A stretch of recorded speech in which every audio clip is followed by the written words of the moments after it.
would say chatting shit. Go on, get your Joe Biden line, some other line lined up. We're about to go live. I don't know any Joe Biden line. I really don't. You mentioned it, and I'm just going like, oh, I don't know. You mentioned. I didn't mention him. You were saying that you'd met him. I don't remember saying that I met him. You did. You said me and Joe Biden were chatting at the beginning of last week's live. Yeah, but, you know, I always say things like that. It's always just like, you know, some nonsense. Somebody asks me a question or says something, and I just go, I just make up something. I just lie and just go, oh yeah, I've been there, yeah, just down. And I'll take like the very small amount of knowledge that I might know about the place and just use that and just expand on it. Yeah. The museum, yeah, I've been to the museum there and the gallery. And it's like, oh, just wonderful architecture inside. Really loved it. The work, it was, I've seen like, you know, this, I can't remember her name now, the artist, female artist. Tracy Emin. No, it wasn't her. It was a Maggie Hamlin show, and it was on in random city in the world that has been mentioned. And just talk about that. You know, you just go, oh, yeah, I did that, yeah. So you're telling me on a live recording that you lie and exaggerate at every opportunity? But I do it for comic effect. For comedy, it's terrible. Comedy value. It's terrible because I'll normally like do it for about 2 or 3 minutes, and then I'll go, no, that's a complete lie. I don't believe any of that. That's a complete lie. That's just rubbish. And I think, but that's sometimes I just think it just makes life much more interesting when you just kind of go, oh yeah, Well, if you can't make yourself laugh as we journey through this thing called life, then this existence, this long, fluttering existence. Absolutely. Hi. Who are you aiming at? Sorry, Marion's watch. I'd forgotten that we'd gone live. I thought we were live, but not live. No, we're live. Okay, brilliant. Yes. Hi, Marion. I was just saying I've got a throg in my throat, which was a slight slip of the tongue. But so I might have a little tickly cough. But anyway, we'll see how we go. And I've got tropical juice in the glass. Just no gin tonight. Off the gin.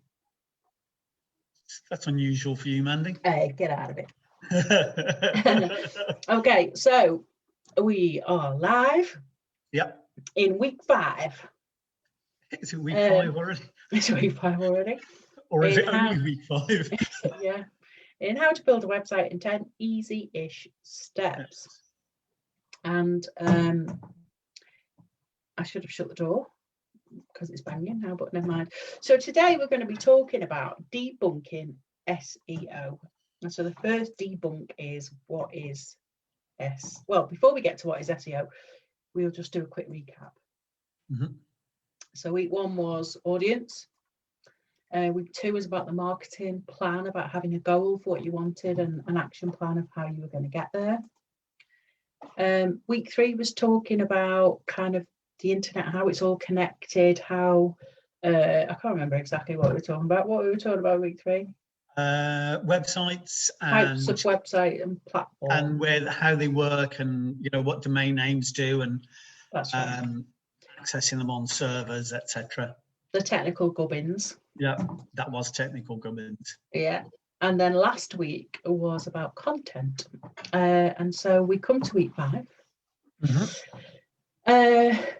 which is search engine optimization, which are 3 of the most crazy words to put together, really, aren't they? Do you know what I mean?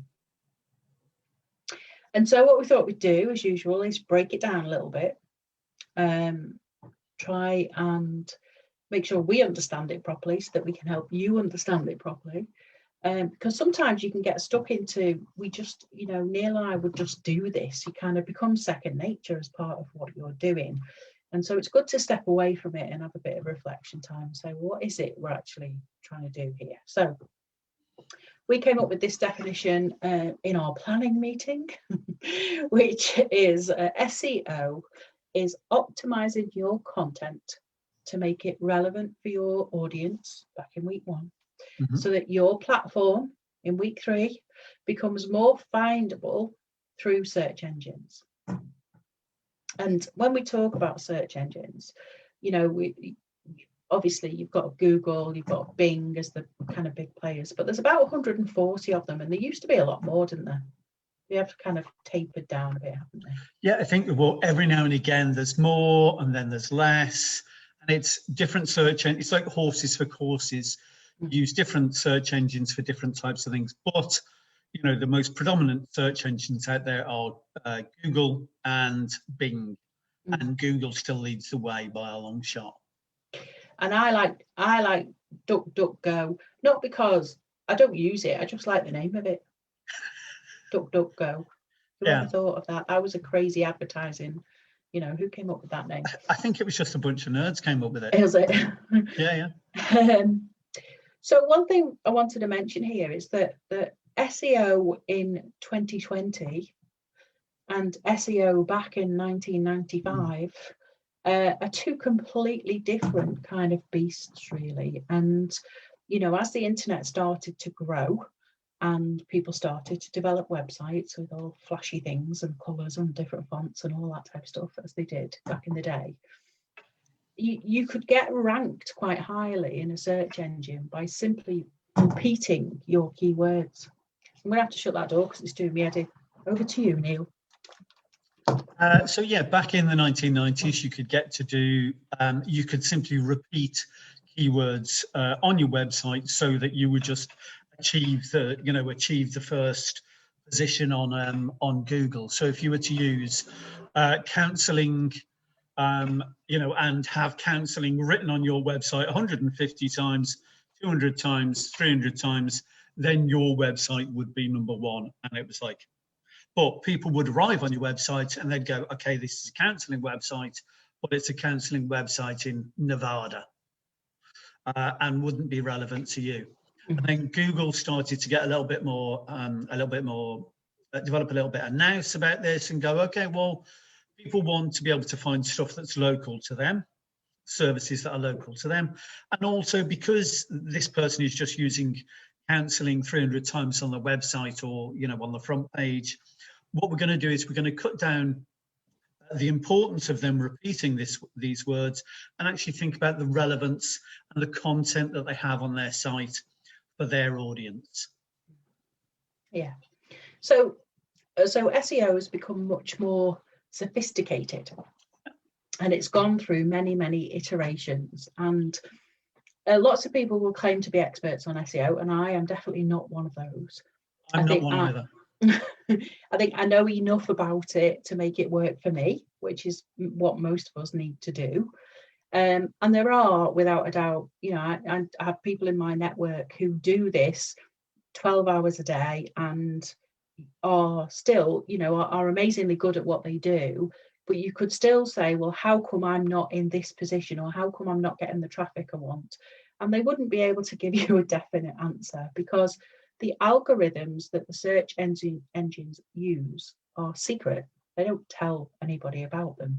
So it's about really making your content, as we say here, relevant and usable, so that your audience can find you better. Yeah. More easily. Oh yeah, okay, so this was my slide, wasn't it? So I hope nobody's frightened of spiders. So what Google do, and what the search engines do, Google and Bing, etc., are they send out what are called spiders, and they're just a kind of little bit of an investigative search of your website to see what content you have on your website, to see how often you update the content of your website, but also to see what words you use on your website. And once it's done that, it gathers that information, takes it back to Google servers, and runs it through the algorithm of the week. And then it can kind of start ranking you. Where would you appear within search results? Mandy. Yeah. And there are kind of lots of spider related words. So, people will talk about your website being crawled, and that's what the search engines do, is they crawl in on the servers in the background, and you do have to give them permission to do that. And one of the kind of the rookie errors, that people do is sometimes they'll build a website, it's all singing and dancing. Yeah, I've done that. Oh, I thought you were telling me you couldn't hear me. No, I've done that.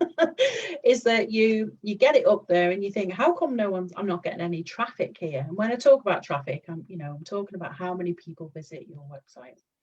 And so you have to tell the search engines that you exist. You have to say, hey, this is my website and I'd like you to index it, and give them permission to index it. But I really like this photograph because I was saying this to Neil earlier, and he doesn't always get my visualization things, but I was saying about that each of these web joins. Can you see that blue button? Yeah. Okay, so each of these web things here kind of represent different parts of my digital presence, for example. So, this might be Soulful Psychotherapy's website, and this might be my Facebook page, and this might be my LinkedIn profile. And actually, the more of these that you develop, the more credibility you have on the web. So if Google knows that, I've been online since 1995, and, I've been pretty active in different mechanisms, then it's going to say, well, okay, this person hasn't just landed in the last 10 minutes. They might know what they're talking about. They've obviously used different websites and been verified in some ways. So you can kind of think of spreading your web as spreading your kind of platforms out. Are you using websites only? Are you using social? Are you using counselling directories? That type of thing. And the more of these things that you can get, the better breadth you'll have in terms of rankings and stuff. So. And it's also about, this is a picture of a web, and it's about the interconnectedness. So it's about that, if you've got a Twitter profile, an Instagram profile, and Facebook, etc., and all those kinds of various different platforms, and other websites also, so listing directories, they're linking back to your site, and they're kind of, and because they're providing those links, that is giving you the, greater credibility on the internet also. Yes. So what we thought we'd do is just kind of give you an example of keywords and how they're used. So keywords are a very big part of search engine optimization. And as we said earlier, you could just repeat yourself 20 times and that would get you, get better findability. Because for me, people search for you. We search for something. That's the task that we do. But what we want to do is to find the thing that is going to match the thing that we're looking for. So I did a search earlier on for Soulful Psychotherapy, which are the kind of 3 parts of my website. And I'm looking for spelling mistakes now on the page. So I've searched for Soulful Psychotherapy. I've got 13,600,000 results in less than a second, which is mad. The number 1 position on the page is an ad, and it always tells you it's an ad. And they'll have probably paid about £8 to get that ad on that page, if not more. And underneath that, you can see some of my listings. So my Facebook listing comes up first because I'm more active on my Facebook listing than I am on my website. My website is pretty static. But underneath that, you've got my LinkedIn profile, which I've been on LinkedIn for years. And over on the right-hand side of the page, I've got a Google My Business listing. So you can see that's there too. I'm not sure why it's got a map from the United Kingdom to Turkey. That's interesting. But anyway, so you can see that, in just applying those keywords, I come up quite well. But if I was to do a search of a psychotherapist in Ormskirk, then I wouldn't fare so well. You know what I mean? So it's just about how you build your content and your brand. And your brand, to get you know. And again, years ago, when we used to search, it would often be one word searches. So it would be therapist or you know, depression. Yeah, something like that. It would be a one word search. And as we've got more sophisticated as users and the search engines have got more sophisticated, what we find now is that there are long tail searches are better options. So if we were to give you an example of a long tail search, so I'm terrible for doing long term. So I do like a stream of consciousness, and I'll say, find me a depression therapist in Warrington that's open on Friday.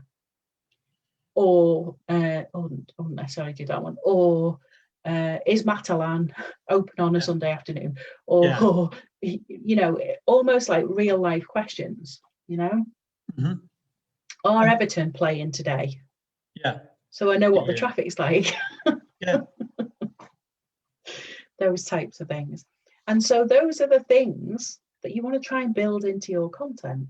What questions are your clients asking? And then, and have those questions on your site also.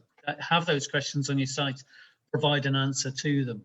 And then when Google are indexing and they know that people are asking questions, then there's something there for them to find. Yeah. You know, one of the big questions at the moment is, what's the difference between a therapist and a counsellor? So have something on your website that addresses that question.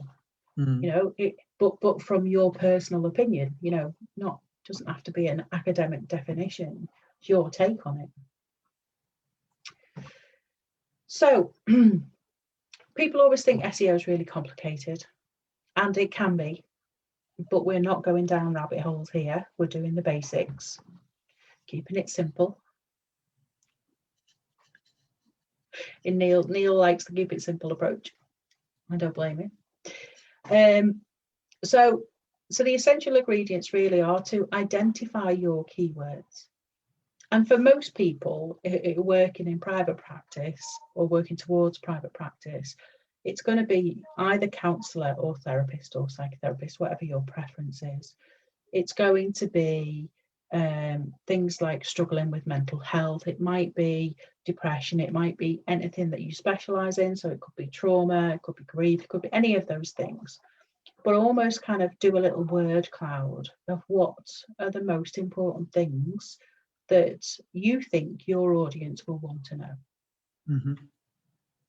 And then the content that we start to write needs to include all of those keywords. Not in the sense of, you know, if you've got depression, you need some depression therapy with a depression counsellor. You're not in a non-authentic way, but in a genuine way. Yeah.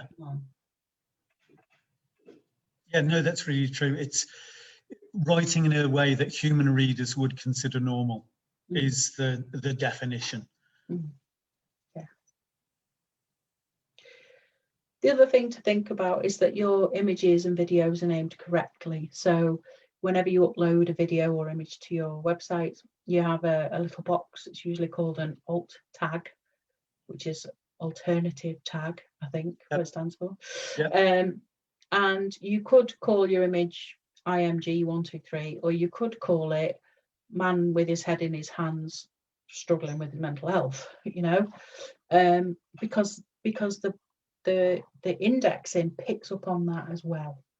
So you really want to tie all your content together, really. And it can be quite, quite a tedious task to do, but it's well worth doing.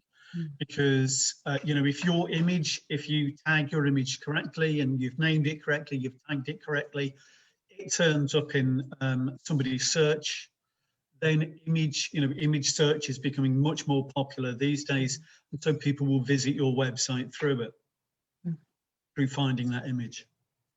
Yep. So I thought we'd run through some basics just so that we've kind of got them all on one screen, and I will put these in the midweek email this week just to make sure you've got them, so don't worry about writing them down or anything like that. But so one thing we've already mentioned is, have you told the search engines that you exist? So I always do it with Google and Bing.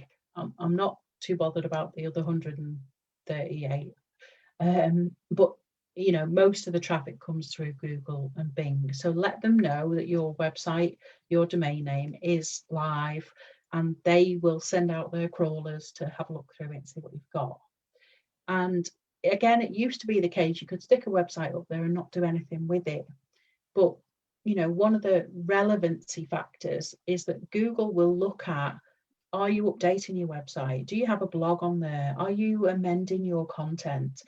So if you have a static website, like a brochure up there, and you're not doing anything with it, that will start to slide down the rankings, because what Google wants to serve to its users is fresh, relevant, timely content. Brilliant. Yeah, no, I'm just agreeing with you. Yeah, I was there going like, yes, that's the exact phrase that I would have used. Good. Go on, my throat's killing me. Okay, so moving on, explore your keywords. And this is about just asking your family and friends what kind of, if they were looking for a counsellor in the area, or if they were looking for a particular issue, what kind of words would they be using? You might want to turn it into a game or not, but it's a really useful exercise as well. And also because one of the other things is you're telling your family and friends about this business that you're running, and they'll be able to tell their family and friends. Yep, so there you go. On we go. Yeah, the reason I put that in is it's, sometimes the words that we use, because we're in this business, we get stuck into, well, we talk about depression, or we talk about, counselling and therapist, and we're actually somebody who's not here would say, I need someone to talk to. That might be the phrase that they use. Do you know what I mean? Yeah. And so it's really good to kind of get out of your own bubble in that sense. Not a COVID bubble, obviously, but out of your own industry bubble to ask some questions. That's it, because there's an awful lot of, especially within your sector, there's an awful lot of language used, which, within medical kind of sectors, and it's like, I wouldn't use that kind of language. No. If I was looking for assistance in some way. So it's, what language would I use? Yeah, that's it. And then start tailoring your content to those keywords, to those questions, and thinking about answering the questions your audience will have. We mentioned images already, looking at the alt tags. And then again, thinking about the social platforms. Are they lined up? So if you do have Facebook or LinkedIn or whatever you've got, are they tied to each other? So on LinkedIn, are you posting about your website? On your website, do you have a link to your LinkedIn or your Facebook account? Because all of those things are really helpful for building credibility. And the last kind of basic, if you like, is, are you using the resources that are out there? And we'll talk a little bit more about this in the next couple of slides. And I have put those on the last slide today, but again, we'll throw them in the email midweek as well. So, do you want to do this one or the next one? As I can't see the next slide. So this is about analytics. So you've built your website. You've told Google and Bing that you've launched a website and your website is out there. And what? Analytics. So what you're actually doing is, analytics gives you, things like Google Analytics, it will give you information about the people that visit your website. And what you need to do is, you need to look at the analytics and find out, what people are finding your website. You know, it might be the breakdown male, female. How is it that people are finding your website? What keywords are they using to find your website? Where are they visiting your website from? Or is it the US or is it from your local area? All of this information that Google Analytics will give you helps feedback. It's that kind of provides that kind of feedback loop, so that you can then go, okay, well, I'll try some of these other keywords on my website and see if that improves the ranking, and see if I get, you know, a better response from people. And once you can start measuring the number of people that are arriving on your website, then it gives you some sort of, you know, flow through. So there's X amount of people arriving at your website, there's Y amount of people filling in the contact form, there's Z amount of people actually coming along for a session. So it gives you, the more people you get in at X, and the more people you will fill the contact form, and therefore the busier your books will become. And often you'll hear this referred to as a funnel, a sales funnel. But, you know, they're very kind of corporate words, if you like. Do you know what I mean? But it is about, you know, even if we take numbers, for example, so I could create a Facebook post that has 100 people click on a link to go to my subscribe page. And of those 100 people who see the page, 50 will fill it in. And of those 50 who fill it in and get an email, 20 will join a group. And so you see how that diminishes. But also it's important to say, well, you know, how much time am I spending? How much effort am I spending on this website? And is it delivering me any customers? Yeah. You know, so if you've got 3 people from your website in the last month, then you're doing well, and you know you can reinvest time in the website to keep that flow coming along. Whereas if all your customers come through word of mouth, you might think, well, I'm not going to do anything with the website, I don't need to. But you will at some stage anyway. But so analytics are really important. Again, they can seem really scary, and we'll break this down, maybe not before Christmas, but certainly I think we should do a thing on metrics, maybe in the new year. When we've had a rest. So this is another tool that you can use, and there are lots of tools, and again they can seem overwhelming, and the reason I can't remember what I've written on the title because my thingy's in the way, but watching trends. Someone else, or getting someone else to. So with all of this, it's about, you know, being a little bit better informed, but also, you know, deciding whether you're interested in this and you want to do it for your own website, or actually you just want to pay someone else to do it. So Google Trends is a really good site for allowing you to look at different keywords and to compare them and see which ones work out better. So I've done a quick comparison here. So you can see it's from December the 8th last year, so it's the last 12 months. And there's 2 search terms I've put in are online counselling, which is the blue graph and the blue line, and online therapy, because I'm kind of interested in the dynamics of counselling versus therapy, and you know, and therapy gets a lot more searches because it's not just about talking therapy, it's about massage therapy and everything else. But you can see in this instance that there was a very small gap back in December, really, between the 2 terms. And then when we get to kind of March, April time, as you'd imagine, the online therapy search term seemed to have a real surge against it. So it's just interesting sometimes to go, well, should I write about this or should I write about that? And maybe just do a little bit of a comparison as to which one you think is going to get more traction, which one's going to get more interest online. And again, I'll share the Google Trends link in the email. So it's audit time, which means it's just an opportunity to ask yourself, well, what type of content do you need? Now that we've got this this, you know, we're kind of layering up these weeks, layering up this information.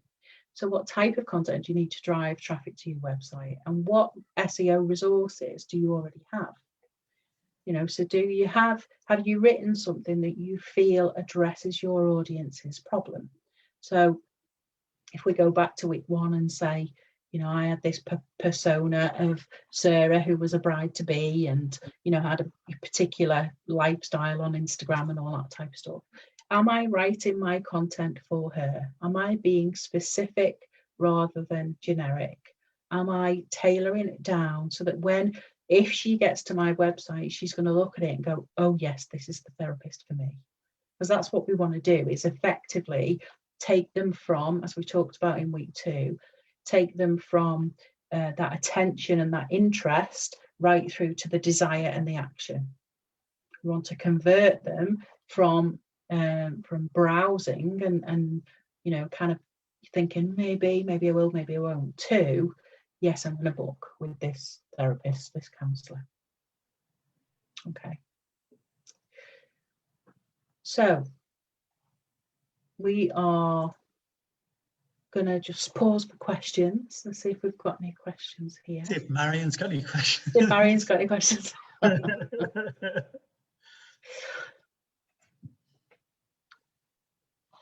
you have any questions, Marion?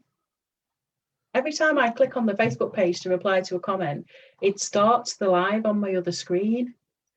Could you resend me the emails, please, yes. Mandy? Yes, I will.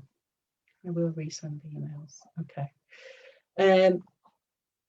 So if you have any questions, you can drop them in the chat, or just start a new thread, or drop me a line, drop Neil a line, and we'll be happy to help. The homework for this week is to continue to develop your marketing plan. So SEO would come under the auspices. I like that word, auspices of marketing. Yes. So have you got everything you need to do your SEO? And of course, we're going to keep coming back to this marketing plan as we progress, because it's almost a living, breathing document that we're working on. And just in case you want the kind of headline resources, things that you might want to look at are Google Search Console and getting that set up. Having a look at Keyword Planner. There's a Google Ads one. I wouldn't use that if I was you, because when you do it, they're going to try and sell you Google Ads. And I'd say you don't need Google Ads at this stage. Get your SEO sorted on as much of a free basis as you can. And then if that's not working, then we, you know, maybe look at ads in the future. And then Google Trends is the other one, where if you've got 2 words and you can't decide, you can either throw them both in, or you can have a look at which one's performing better. Yeah. Okay. So Marion saying no questions at the moment, getting your head around it. Yeah, I think we are trying to keep it simple. We're very conscious about trying to keep it simple, but it is, you know, it is a complex subject. And there's a lot to it. There is a lot to it, and that's why, you know, when I started this, we talked about building a website in 10 easy steps, and then I changed it to 10 easy-ish steps. Because we can talk you through the steps, and hopefully that gives you enough information to make a decision about whether you invest your time in doing this or you ask someone else to do it. And that's kind of always been the thought, really, is to give you enough information to make an informed decision one way or another. Okay. Have you got anything to add? No. My friend? No, nothing at the moment. Okay. I think I do that every week. It's like, no. Okay, so we will leave it there. And thank you very much for watching. And I know some people, Geraldine and some of the others, will watch on replay. So hi, if you're watching on replay, thank you.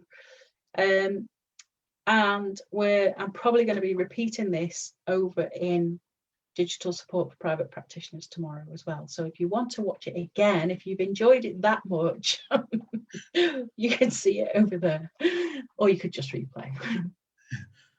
So bye for now. Have a good week. Oh.